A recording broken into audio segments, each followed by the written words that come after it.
Hello guys, we are here in the Wasatch Front. I've got my rifle here, and believe me, I'm gonna show you what I just saw coming up here, and you're gonna understand real quick why I have my rifle with me. I can tell you right now, it is pretty. It smells great, the air is fresh. A little bit of snow, but it's not a problem. But I'm gonna show you what just happened to me and what I just found. That is absolutely crazy. Hey guys, so about to get started on this trail. Already not the best sign in the world. Are those a bunch of dead chickens? There's another one up there. Looks like it's all wrapped up. I don't know what's up with that. There's three. There's another one right there. So that's good. I don't know who or why people are leaving dead chickens out in the forest. Keep in mind, you think I'm super deep in the trail? There's the road. There's the start of the trail. So I have my AR with me. Right now it's disassembled in my backpack, but I'm gonna go ahead and put it together because I am immediately spooked out. So that's great. It was now more obvious than ever that I am not where I usually am. Where I usually go out in the desert, it is wide open, it is huge, it is big, and it's super obvious where you came from and where you're going. But out here in the forest, there could be anything just around the next corner, including 3 dead chickens. Something in the back of my mind this whole trip was that high crime area sign. This wasn't exactly West Valley, Utah, and yet they were already warning people that this was a high crime area, which kept me on my guard even more than I would have in the first place.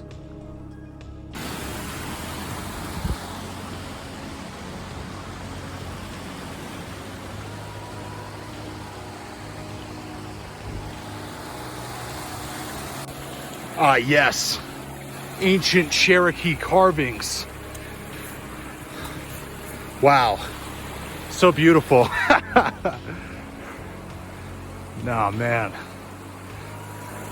So nice. You know, I do all my other expeditions in the desert. It's nice to see some running water.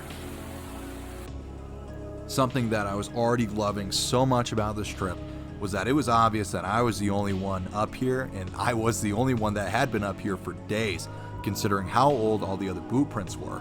I really was in complete solitude. Heck yeah, dude. Oh, it's official. Here, gun laws, gun legality, kind of iffy. But here, I'm a free man.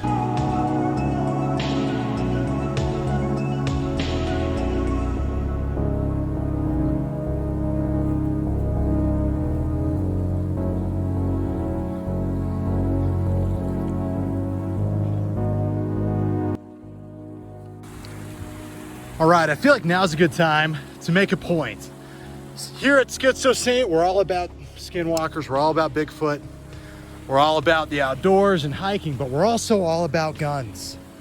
Now let's make a point here. Notice my rifle, my subpar rifle. Red dot magnifier, right? Why do I have a magnifier? So that if there's a target that I need to identify or reach out a little bit and touch, that way it's gonna be a lot easier for me because I've got a 3x magnifier. Now, there's a great point that a YouTuber named Brassfax made. He made a whole video about how urban isn't necessarily CQB, right? So if you're building an AR-15 for an urban environment, he made a great point on how you're still gonna want magnification on that rifle. And that's a really good point. But let's look at the woods. Wilderness doesn't necessarily mean you want a magnified rifle. I can tell you right now, this magnifier is not coming on for this foreseeable future. Because if a moose turns that corner, or a bear, or a Bigfoot, or whatever, and it's aggressive and it wants to kill me, I'm not flipping over the magnifier. I'm gonna keep that red dot open. So I just think that's an interesting point to make. So make sure your rifle is extremely flexible because you don't know when you're gonna have to use it. Make sure it has a magnified option, and please make sure it has a 1x option. So anyway, just thought that'd be an interesting point to make. At this point in my journey, I started feeling a little more paranoid than even usual, and it will become very obvious why.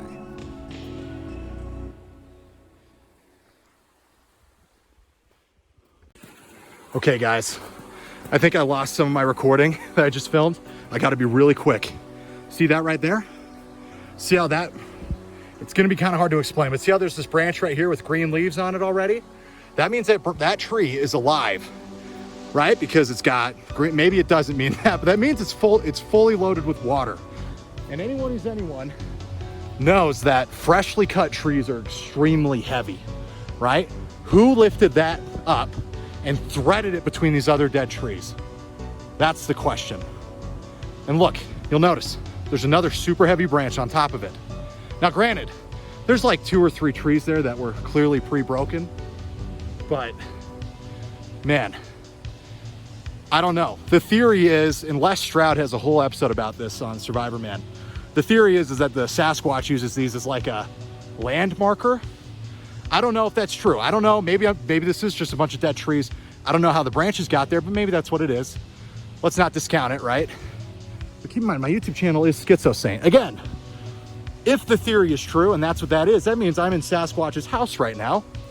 And this is why I carry this. Now, granted, I don't want to hunt the Sasquatch. I would never, ever shoot a Sasquatch in any circumstance other than self-defense. But if that's true, and that is indeed a Sasquatch tree structure, then it's time for me to go. Also, I don't think the snow is clearing up any further up the path, but I'm gonna have to head up here with some buddies and show them this because that's really cool. But in the meantime, it's time for me to go.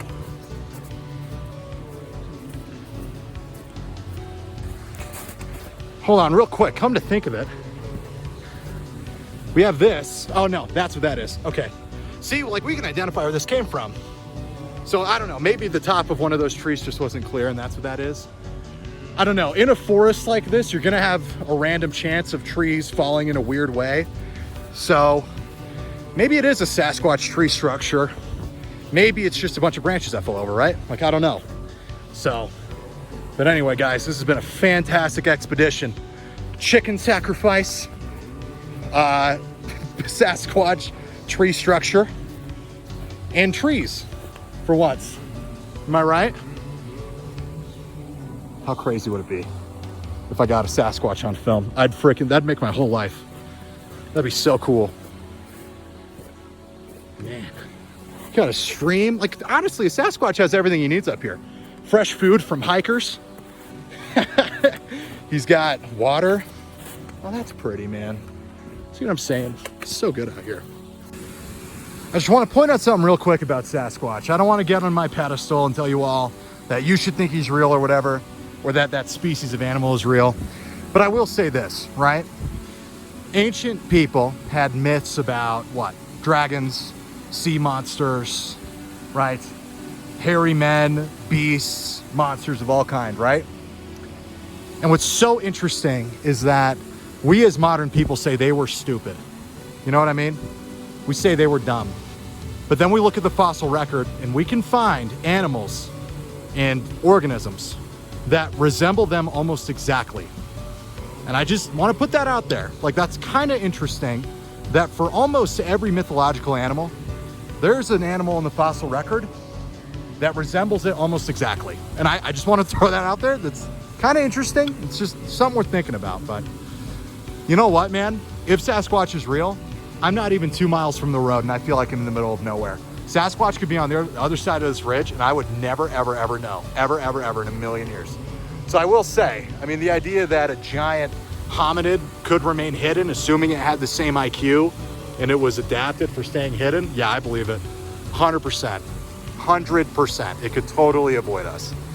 I mean, but if it has even just a slightly better sense of smell and slightly better sense of hearing and a way bigger motivation to stay away from us, gee, I wonder why they'd want to stay away from us, right? You know what I mean? Like, I don't see why that's unreasonable, but Again, I'm just, I'm just a kid. I'm just a kid with a gun and a dream. So it's worth every penny you paid for it, right? As always, leave a comment and subscribe, and have a good day.